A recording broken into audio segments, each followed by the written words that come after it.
We are here today at High Times in Costa Mesa, and I'm really excited. Hey, welcome to Locales Only. I'm Eric Hale, and if you don't know me, I'm the guy that founded Locale Magazine 14 years ago in my garage. It's been my job for all those years to tell you the coolest places to eat in all of Southern California, fun things to do so you have date nights that aren't boring, and we've talked to some really interesting people. Now we have a podcast, and we're lucky enough to call this Mercedes-Benz EQE all-electric sedan, courtesy of Fletcher Jones Motorcars in Newport Beach, our mobile podcast studio. So sit back, buckle up, and enjoy the conversation. Welcome to Locales Only. Today, we're with Chuck and Harold.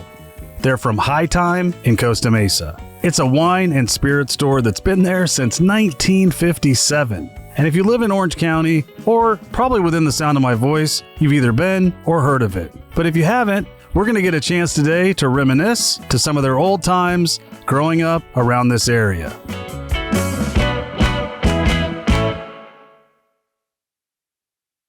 So this is going to be a super fun time. They're coming to the car now.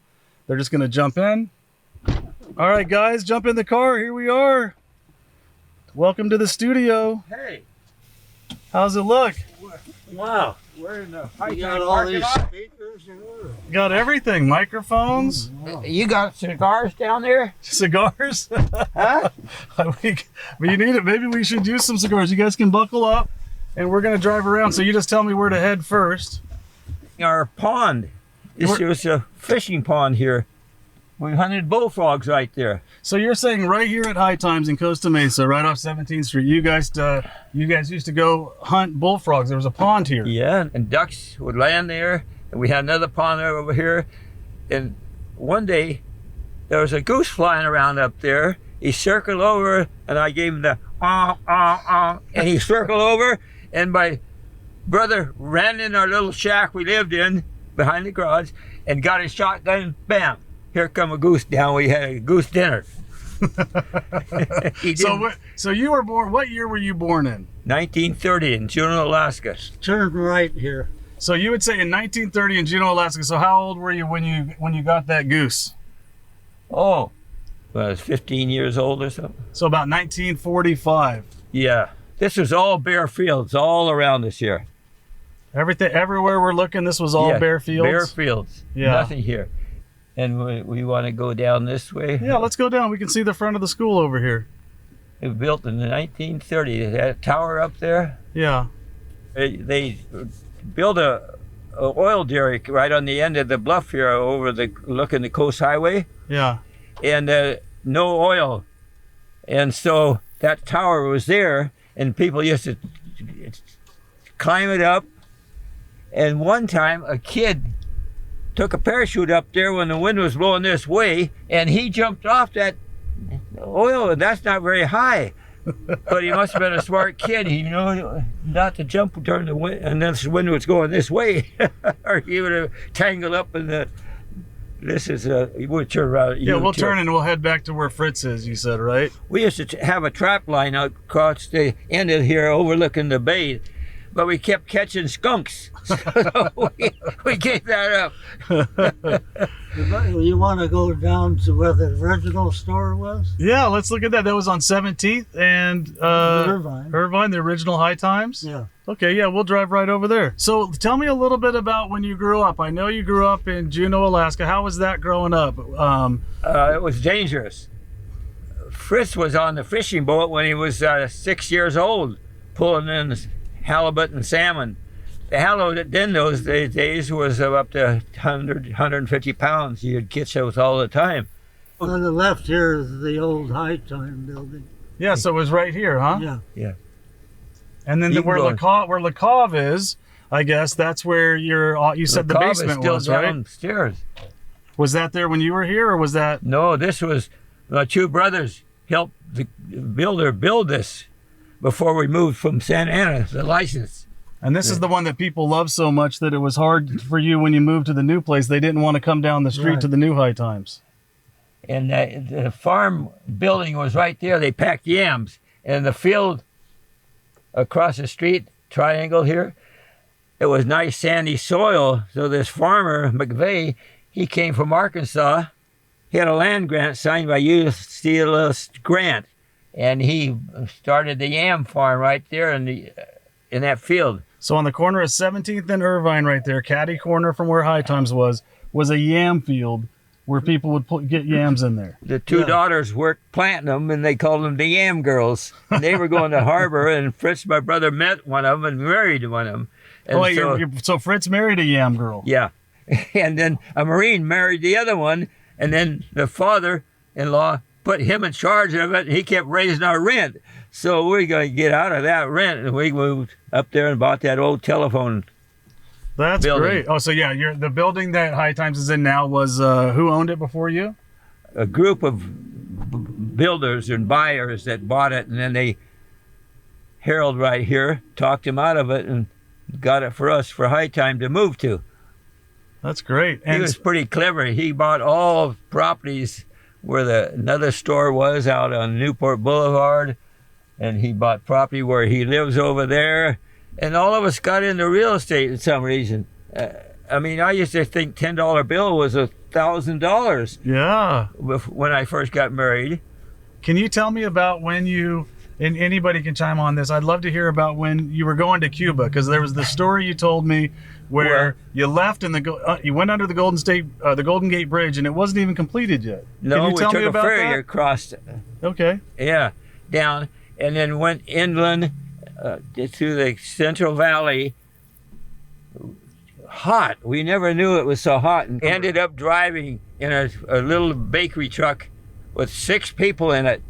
And my mother cooked on a single burner, and we got food from the grocery store every way. It took 2 months to get to Florida, and then we took a little ship over to Cuba, and then took a little boat to Island of Pines. And we got to this little Island of Pines, and there's nothing there but bare fields, abandoned houses, and there wasn't even a toilet there. We picked out a best-looking little shack, and all lived in that shack. And every time it rained, we'd run outside in the rain with a bar of soap and wash. Oh, wow. And we did that for 2 years. And finally, we started the first garage sale. When we left there, we had all the Cubans come around, and they'd come in and they were picking up everything and walking out. And finally, my dad said, "Wow, one at a time in this garage sale." And that was so you lived there for 2 years. Was there a reason you moved all the way to Cuba? To a health colony. To a health colony. And the Isle of Pines was a health colony, and it was going to be a place where you could get healthy. But you got there and there wasn't much there. A bare field and no vegetables, nothing. Oh, so was it a scam then, I guess? It was a scam, yeah. It was a scam. So you ended up there for 2 years, and then when you came back, how did you get back from Cuba and the Isle of Pines? Well, Dad was kind of smart. I guess he saved his little low van, and the guy used it for a doghouse, and we all jumped in and got covered with fleas. And so we all had to get out and get undressed, and we started back through Texas again. So you drove all the way back? But not up to the valley. This time we went on the coast. And there was only a 2-lane road. And when we got back to Washington, we decided, well, Mom's going to go to Hawaii now. You were driving back all the way from Florida, got through Washington on your way back to Alaska, and your mom decided, I don't want to go to Alaska, let's go to Hawaii. Yeah, so he flew over there, or got on a tramp steamer, and bought a boat, and lived on a hill in a house. And then we took a train from Washington, the rest of the family got to San Pedro on a tramp steamer to go over there. And on the way down, the Japanese bombed Pearl Harbor. And he was stuck there, and we were stuck in San Pedro in a 1-room hotel, 6 people. And oh, no. So then we had no place to go. Mom got a hold of a real estate lady, and she's going to take us up to Santa Ana, find a cheap house. No cheap houses there. We went to Corona. Still too high. We went to Riverside, still too high. And we got out to Beaumont, California in the desert and found a little 1-bedroom house for 6 people. And we had 5 acres of peaches. We grew peaches for 2 years, learned all about that, and cherries out there. And then Dad was finally able to get out of out of Hawaii. And then we moved he found a house in Newport Harbor, the best thing he ever bought, because that land got real expensive. And we all got 1/4 acre. 3 boys and 1 girl. Here in Newport. And we're in Costa Mesa, right up in the hill there, where you see that Hug Hospital. Yeah. And so that 1 acre split up 4 ways, and we all got into real estate, and everybody. How much was that 1 acre that your dad $2,000. 1 acre was $2,000. Right up in this hill here. And then he split it with you 4 ways, so you each got 1/4 acre. Yeah. So about $500 each, and that's what got you moving into real estate. Everybody got millions of dollars. I don't know if you can get a 1/4 acre anymore in Newport for $500. I get my chemotherapy right here for my cancer. Oh, that's so you're right now. You have a type of cancer that you're dealing with. Yeah, bone marrow cancer. So you're going there for your treatment right here. The doctor gave me 4 years to live. He said, I got 2 people to live 5 years. And so I used 2 of them up already. There's where we bought this house right here. When we moved, it was just a little shack there. This one here. And Dad paid $2,000 for that. And then he bought this other place up here in Costa Mesa. This is Newport right here. Well, even that $2,000 was still probably a pretty good penny back then too. Though, yeah. Right? It wasn't easy just to come across. There was motels here at that time. Well, I live right over here now. This is where I live. Well, Harold lives right up here. Harold, you live here now? Go straight and we'll go by my house. We're practically neighbors. Wow. Yeah, we're you really ever neighbors. come to our the chili cook-off? Chili cook-off. I've been to the chili cook-off a few times. I love that. That's wild, isn't it? That's such a good time. You're like a regular neighbor. I mean. Oh yeah. I mean, I try not to buy wine every week, but I usually do a couple bottles. Wow. Yeah, I love it there. You're People one of my like favorite places. Thing. Oh, it's a treasure. The place that you guys built. One there. kid you were talking to, I said you're the boss. Josh. Well, he went out in the parking lot when everybody was cleared out, and we had these outdoor toilets there. And he was checking to see if everybody was gone. And there was a guy still sitting on the toilet. And so he struck the thing, and the guy wouldn't move. He went and got a bucket of water and climbed up and dumped it in there. Here come a guy running out of there, pulling up his pants. I could see the guy. He was still running down the street trying to get his pants on. He was the guy that they poured water on? Yeah. Oh, that's great. Those trees, when we moved here, were about 6 feet tall. Wait, these palm trees. These palm trees right here were 6 feet tall when you moved here. And we built a little shack alongside our garage down there, and we took those palm trees and put them up for our wall. So when you lived there, you used palm fronds for a wall? Is that what you're saying? Our wood wall. Oh my goodness. We built a little shack along the wall of the garage, and it was about 6 feet wide and had 4 bunks in it, and that's where us kids slept. Here in Newport? Growing up, yeah. When you're in Newport, you slept... On the street right here. Right here, in Costa Mesa, you slept under palm fronds, and then you had 4 bunks, and it was outside. Yeah, outside. Well, what about when it rained, or if it was hot or cold? What'd you do? Well, we had a tin roof on an angle hooked to the garage, and it was cold. We took turns running in the house and getting in this bathtub, and no shower. Well, let me ask you, so... High Times, like we talked about, has been a really big deal for this community. And I think people are very interested in the stories. And it's so fun to hear about, Juneau, and it's fun to hear about Cuba, and it's fun to hear about all that. But Hawaii, Hawaii. Tell me a little bit about this store, what it's meant to your family. Why don't you chime in and tell me? I have a good idea. The genesis was quite unusual how we got in the fine wine business, because originally the store was only about 900 square feet. Right. It was just a convenience liquor store. All right. I think we're going to take this inside for a second. Yeah, we need this. We're at world famous High Times in Costa Mesa. Let's go inside and check it out. We're on the air? We're on the air. We're going to go check it out. Oh, okay. Even if you've been to High Times before, you can't understand how big it is until you get a tour from these two. Well, I'm Harold Hanson. I worked here for 40 years in a long run. I'm 84. Chuck Hanson, 93. 93. Okay.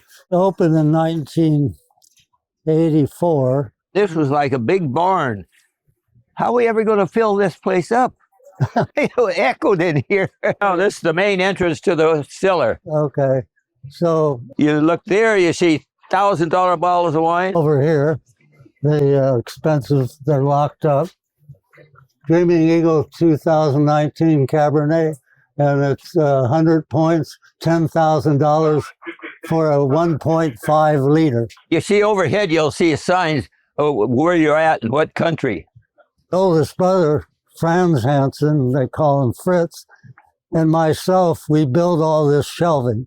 They're the real expensive Burgundy. Now start with A, and this is Z, Zinfandel, down this end right here. Things have changed. We've heard so many wonderful stories about your youth and about starting this great business. So I think one of the common themes that I kept hearing from you today, from both of you, you were always surprised when people liked you. You were surprised when people bought your wine. You're surprised when how many people bought your wine. But there has to be something about the three of you that made people like you so much. It couldn't all just be luck, right? Is that what's the secret sauce to making all these people like you so much? You had to do something. What do you think it is? I like people, and I hate to see somebody be refused. The main thing is that we if we didn't have something, we sourced it. And that's how we become known eventually through the years of having more than anyone else that had a store in the area.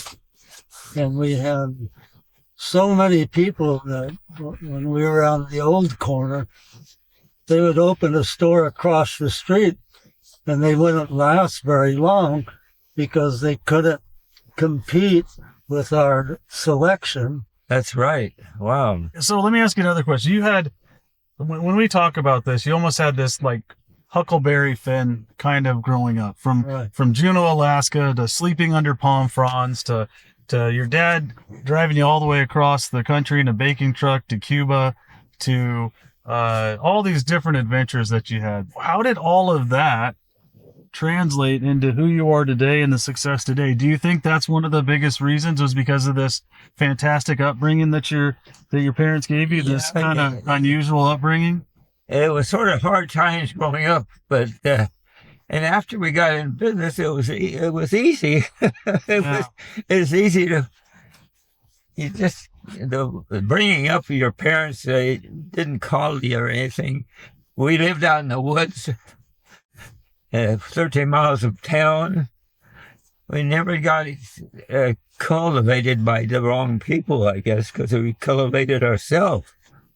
Well, another thing is that we did everything ourselves when we built the store, and we got advice from salesmen, what they thought we should do, and we listened to them. Yeah. And we always sourced things that people were looking for right away. We didn't say, well, you can get it somewhere else. We used to go to L.A., the big stores, and go out in the back room and see what things they were buying a lot of and stuff. You're hustling, no matter what it took. You're hustling, trying to figure it out. Well, the last thing I want to do before we take off is just say thank you from myself as a customer. Well, you're the guy we should thank. Oh, no, I don't. I'm just really glad I got to come here and talk to you. I know I got a chance to interview you 14 years ago for when I started my company, Locale. And this has been really fun to get back here and document some of your stories. You're just absolutely super important to this community. And you've been here. You went to high school here and graduated, 70 something years ago, you graduated high school. So, pretty incredible story. I really am glad that you both took the time out of your days to ride around with me. and to be on the Locales Only podcast. And I can't wait for everybody to listen to so they can know more about your story. I even got to go back to Alaska after 70 years. And the Teamster guy running the Teamsters, he needed some football player, the Fairbanks pro team, semi-pro. So he heard about Bob Berry, the fullback at Newport. Yeah. So he was going to go up there. He wanted me to go. He didn't want to go. So I went up there and I became the quarterback of this semi-pro team up there. When are you? Are you sure you're not 293 years old?